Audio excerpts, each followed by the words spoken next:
Assalamualaikum warahmatullahi wabarakatuh. Alhamdulillah, alhamdulillahi rabbil alamin. Assalatu wassalamu ala asrafil anbiya'i wal mursalin, sayyidina wa maulana Muhammadin. Asyhadu an la ilaha illallahul malikul haqqul mubin wa asyhadu anna Muhammadan abduhu wa rasuluhu was-sadiqul wa'dal amin. Allahumma shalli wa sallim wa barik wa karim ahzanul nabil karim ihdinil ladzi min jamalika wa innal ladzi min jalalika wa innahu min kitabika wa tahirin wal mujahidina amma ba'du ibadullah wa ittaqullah. Bersyukur kita kepada Allah dengan mengucapkan alhamdulillahi rabbil alamin atas segala limpahan karunia rahmah dan hidayah, serta dengan izinnya juga kita dapat menjalankan amanahnya beramal dan beribadah zahir batin dunia dan akhirat. Bersalam kita tidak akan pernah terlupakan. Marilah sama-sama kita panjatkan dan kita sampaikan kepada junjungan kita, Nabi Allah, Nabiul Akhirul Zaman, Rasulullah Muhammad sallallahu alaihi wasallam. Atasnya kalimahnya kita kalamkan dengan membacakan Allahumma sholli ala Sayyidina Muhammad wa ala ali Sayyidina Muhammad. Alhamdulillah bertemu lagi dengan saya Guru Mursyid Syekh Nur Muhammad Buya Irwan Maulana Al-Qalidi, Pasaman, Sumatera Barat. Tentunya dalam rangka meningkatkan iman dan takwa kita kepada Allah, marilah sama-sama kita bertolabul ilmi dalam makom majelis zikir ma'rifatullah. Tentunya dalam naungan Yayasan Islam Hidayatul Mubarakah Indonesia. Sudah pasti dalam masa wadah syiar YouTube Buya Pasaman Timur yang insya Allah selalu berbagi wawasan dan ilmu pengetahuan. Alhamdulillah pada waktu dan kesempatan yang sangat kita muliakan ini, saya akan berbagi tentang tauhid ilahiyah, bagaimana kiat-kiat melaksanakan kewajiban diri bertuhan kepada Allah. Kiat-kiat bertuhan ini ada dua makna. Pertama, apakah kiat ini bertuhan atau kiat berkodrat Tuhan, atau memang sebaliknya. Dalam arti kata, tingkat penyembahan itu ditentukan oleh tingkat pengenalan. Tingkat pengenalan inilah yang wajib kita jalankan sesuai dikatakan oleh Allah dalam surat Ankabut ayat 96, sehingga kita memang benar-benar bagaimana caranya kita betul-betul mencari, ya, benar-benar memiliki niat yang kuat tentang bagaimana caranya kita mentauhidkan diri kita kepada Allah. Mentauhidkan ini dalam arti kata memperjalankan iman rohani kita, memperjalankan iman rohani kita menuju berkah, hidayah, karomah. Inilah yang paling diutamakan dalam hal memperluas perjalanan pengenalan diri kepada Allah. Tentulah ada tahap-tahapannya. Nah, tahapan langkah-langkah dari tajalli diri kita kepada Allah. Dari mulai pengenalan asma, mendapatkan diri, pengenalan diri, mendapatkan Tuhan, tentulah kita lanjutkan ke pengenalan Tuhan, mendapatkan keakuannya. Akunya inilah yang berperan sebagai Tuhan pada zat yang dimuliakan, zat gunah, atau dikatakan dengan zat zahiru wal batin. Penyembahan dalam pendekatan ketuhanan adalah awal. Penyembahan itu awal. Terutama yang diutamakan sekali adalah ketuhanannya. Mendapatkan ketuhanannya melalui awal penyembahan ini adalah masa tauhid.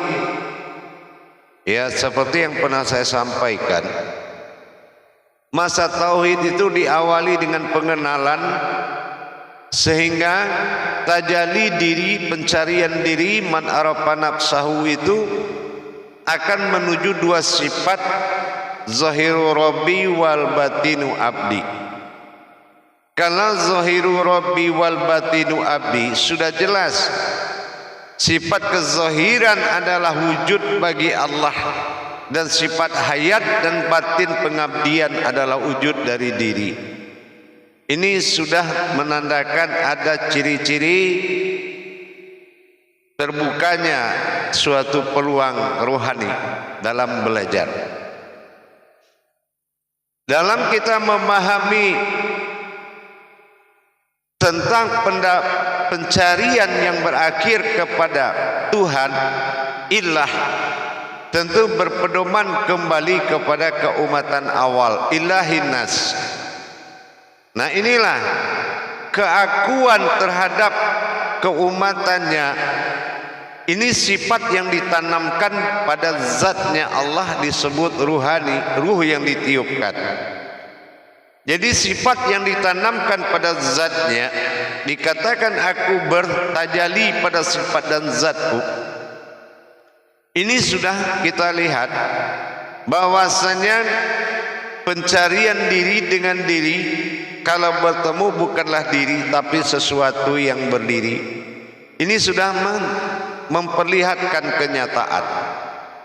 Apa yang dikatakan memperlihatkan kenyataan?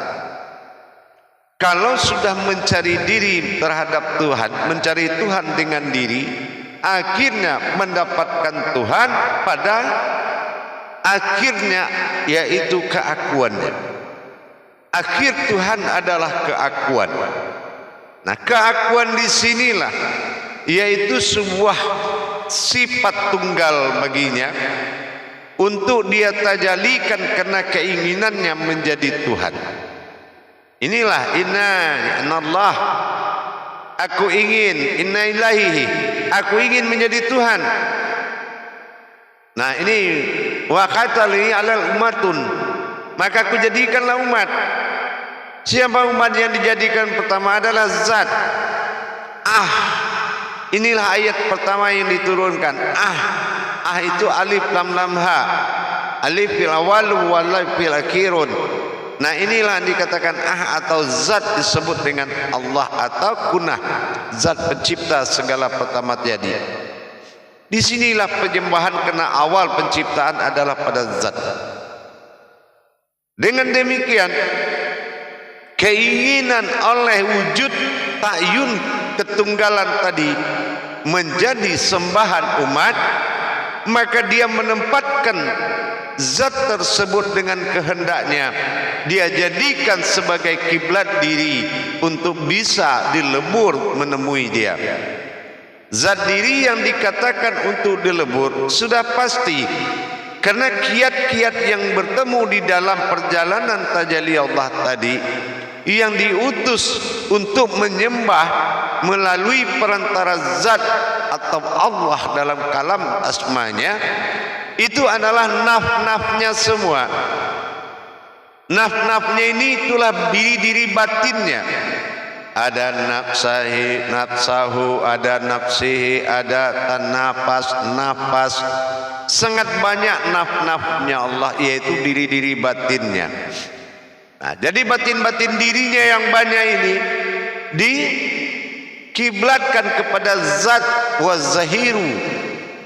Nah inilah wazhiru rabbi, yaitu zat yang dizahirkan untuk pencarian Tuhan, yaitu zat yang dizahirkan dalam pencarian Tuhan. Nah, zahiru rabbi inilah yang akan bersifat kepada keakuannya kembali dalam rangka mengkabulkan. Inilah yang disampaikan, yang sering kita dengar, memintalah kepadaku, sembahlah aku, wa aniya'buduna hadzal siratal mustaqim, ya, memohonlah kepadaku, ya, pasti akan kukabulkan. Sangat banyak ayat-ayat itu berkembang dalam Al-Quran. Kepadaku, Allah adalah wadah zat utama pencipta segala semua jadi, yang menjadikan semua jadi. Awalnya disinilah tandanya penyembahan. Tetapi di dalam wujud ketuhanan kita wajib sampai kepada keakuannya, ta'yunnya. Kita harus sampai kepada ta'yun, yaitu kepada hakikinya ketuhanan adalah aku. Hu, inilah hakikinya. Jadi hu yang dimaksud di sini adalah leburnya hijahiyah hah berbentuk aras kekuatan, dan hu alif doma'u berbentuk sir rahasia. Inilah kekuatan yang rahasia, yang hakiki, keakuannya. Keakuannya inilah yang bagaimana dia bisa berasmakan kepada Allah dengan keinginannya menjadi Tuhan. Jadi wujud ta'yun itu dia hanya menikmati saja.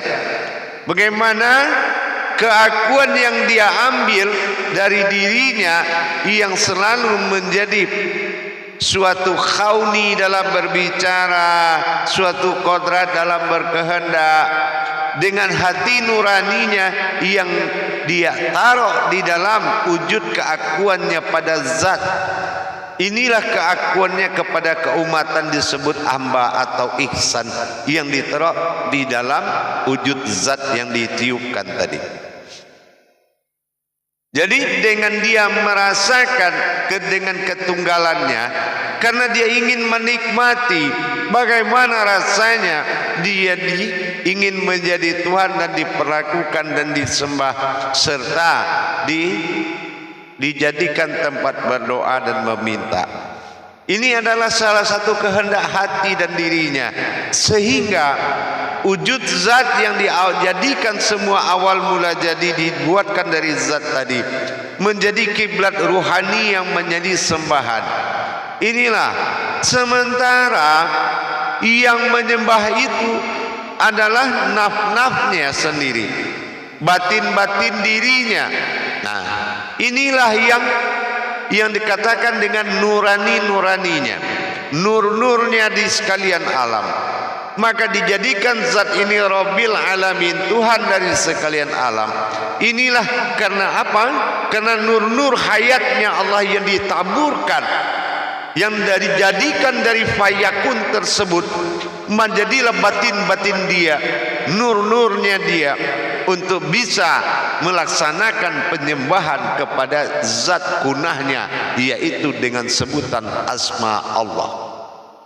Dengan adanya penyembahan demikian, maka kerahasiaan diri di dalam diri yang disebut dengan keakuannya, inilah yang ada wujud ihsan pertama, yaitu diri kehambaan dia yang melayani waktu dalam kesendirian dia. Maka dia menempatkan sifat dirinya atau keakuannya pada ketuhanannya, yaitu zat kunah yang diasmakan bernama Allah. Jadi akhirnya rohani bekejar ke situ, semua bekejar ke situ. Nah, disitulah nanti dia menikmati bagaimana dia memberikan pertolongan, dia menerima nikmat-nikmat penyembahan dari umatnya. Nah, inilah yang dikatakan keesaan tadi.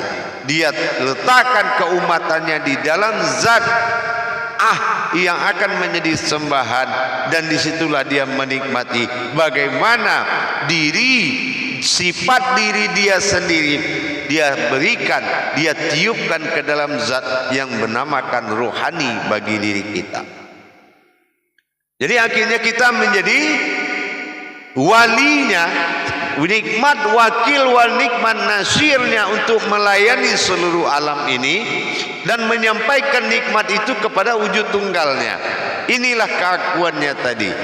Jadi dalam kita melaksanakan perbuatan sahadah dan sa'adiyah langsung tidak langsung tadi, ini kita perlihatkan seperti penyembahan.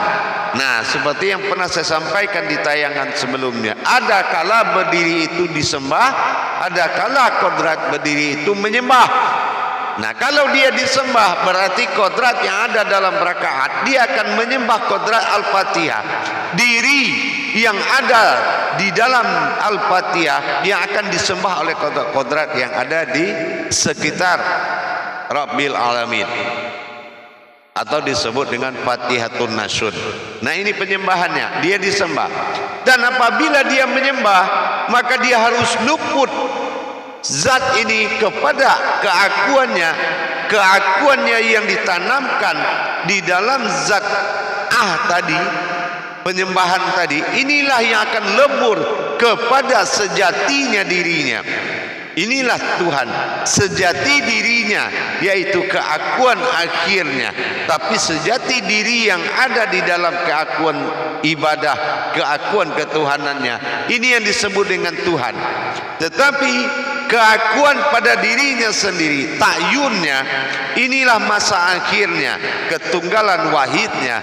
Disinilah penyembahan diri kepada dirinya sendiri. Nah, ini yang dikatakan al-ahadun amubuduni wal wahidun, hanya satu diriku yang bisa menyembah kepadaku.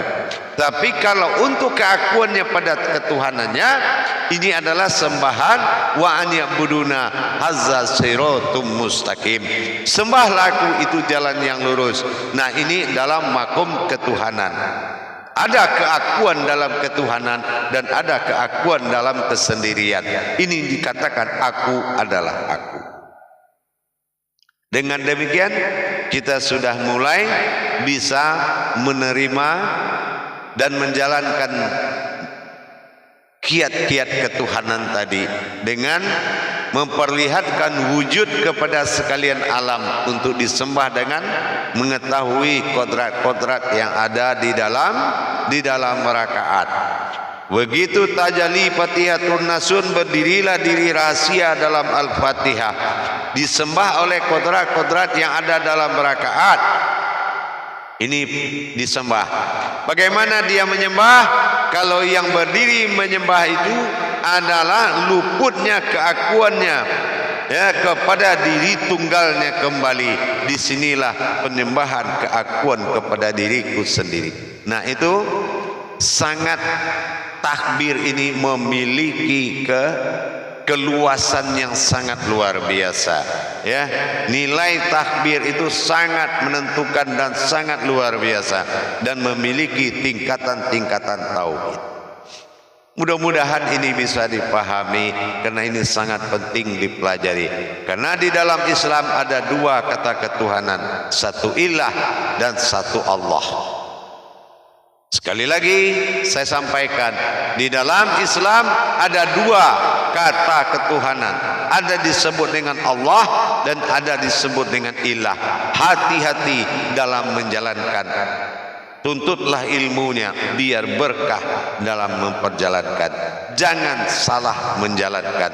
La ilaha illallah wa la na'budu bihaqqin. Boleh kamu katakan tidak ada Tuhan selain Allah, tapi hati-hatilah jangan salah menyembahnya. Insya Allah mudah-mudahan bisa dipahami dan bisa dijalankan dengan ikhlas, apalagi dengan niat yang sangat tulus, sangat kuat, sehingga kita mendapatkan mana yang nama, mana yang punya nama.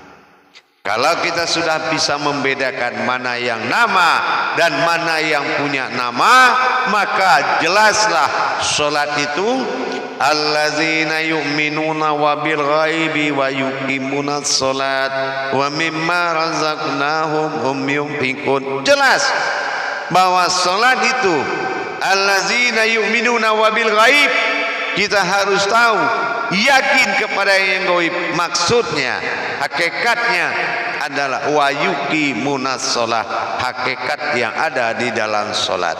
Nah, kalau kita sudah yakin kepada hakikat yang ada dalam salat, wa mimma razaqnahum hum yunfiqun, disitulah letaknya nikmat rahasia yang besar.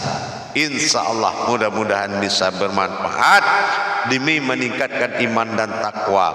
Apabila pencarian makom derajat diri itu semakin meningkat, maka makom dari solat semakin berderajat, berkah insya Allah lahir batin dunia dan akhirat. Alhamdulillah, mudah-mudahan bermanfaat. Kalaupun sudah paham, saya hanya ganti mengingatkan. Insya Allah. Akhirul kalam, wabillahi taufiq wal hidayah. Wassalamualaikum warahmatullahi wabarakatuh.